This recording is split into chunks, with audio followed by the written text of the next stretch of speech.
Muli one વિભાગ દ્વારા ગેરકાયદેસર લાકડાની હેરાફેરી કરતા 2 વાહનો ઝડપાયા. લીલાછમ વૃક્ષોનું ગેરકાયદે છેદન કરી લાકડાની હેરાફેરી કરતા 2 વાહનો જપ્ત. 2 વાહનોમાંથી કુલ 5 ટન લાકડાનો જથ્થો જપ્ત.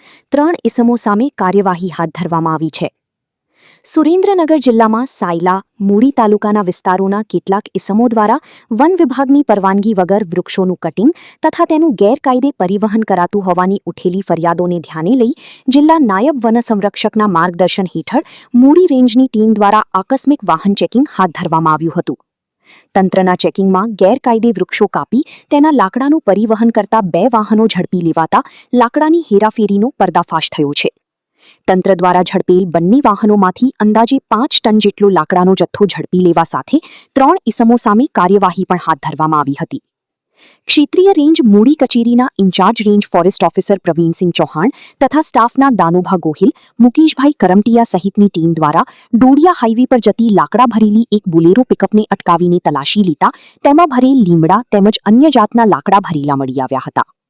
લાકડાના પરિવહન માટે જરૂરી કાગળો નહીં મળતા તંત્ર દ્વારા આરોપી વાહન ચાલક ધનજી ભૂપત કોરણિયા, રહી સામતપર, તાલુકો સાયલા તથા વાડી માલિક ચંદુ ત્રિકમ શીમાડી, રહી ડોડિયાવાડા સામે વગર પરવાનગીએ લાકડા કાપી તેનું વહન કરવા બદલ ખાતાકીય રાહી કાર્યવાહી હાથ ધરી હતી. વન વિભાગના ચેકિંગ દરમિયાન મૂળી હાઈવે પર ધર્મેન્દ્રગઢના બોર્ડ પાસેથી પણ અન્ય એક ગેરકાયદે લાકડા ભરેલું પિકઅપ વાહન ઝડપી પાડવામાં આવ્યું હતું. જ્યારે વન વિભાગ દ્વારા ઝડપાયેલ આરોપી વાહન ચાલક અમરશી લાલજી ખીમાણિયા, રહી હાલ વગડિયા, તાલુકો મૂળી વાડાની પૂછપરછ કરતા વાહનમાં ભરેલ લાકડા તેણી વઢવાણ તાલુકાના બલદાણાના રેવન્યુ વિસ્તારમાંથી વગર પરવાનગીએ કાપી વહન કરી રહ્યા હોવાની કબૂલાત કરતા તેની સામે પણ કાર્યવાહી હાથ ધરવામાં આવી હતી.